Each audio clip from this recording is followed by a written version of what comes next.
mai thầy ta hữu ta ta tha đi tập phu tập tí được cao phúc thành thủ ca tập hữu cao đi được ca đồ là ngang hữu ca tập cao đó ca nào phúc ca nào ca tập cao ca đồ được ca nhiều như ca phúc thì dù như ca yêu cầu thứ là ca được ngang đi họ thì ca được ngang đi nó một điều ca khổ thì ca của nào cho mọi ca được phân biệt ca một ca được một ca cái ngang ca được ca nào yêu ca sao nó là thằng sao có chịu ca sao có thằng gì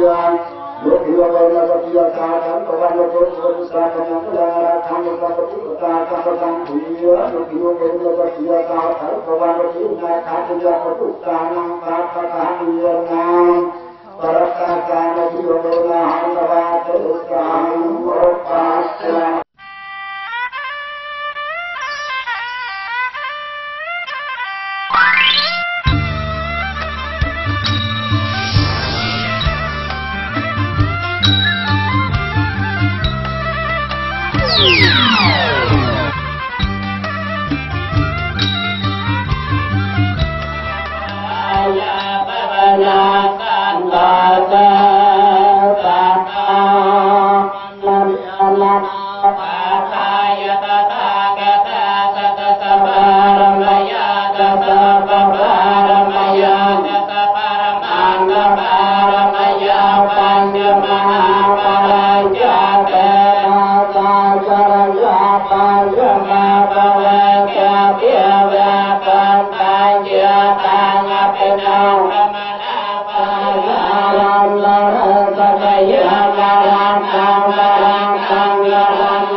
Hãy subscribe cho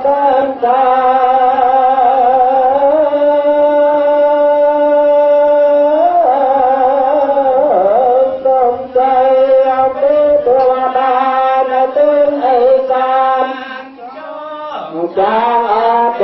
Ghiền Mì Gõ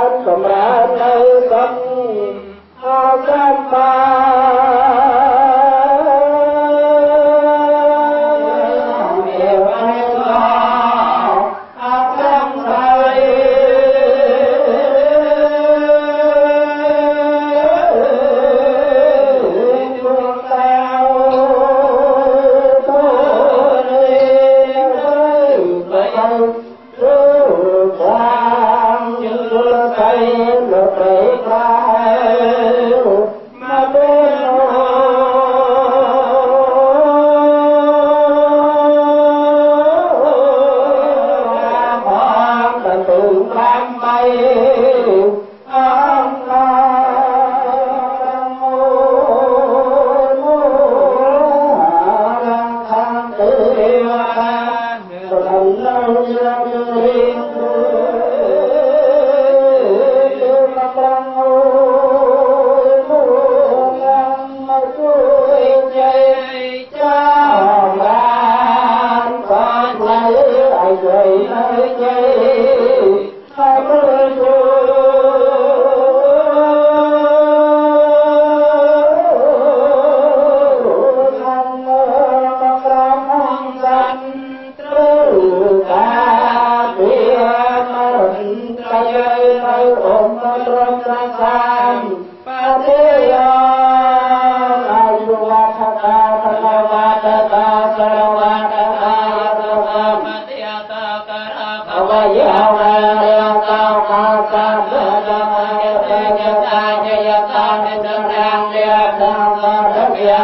hấp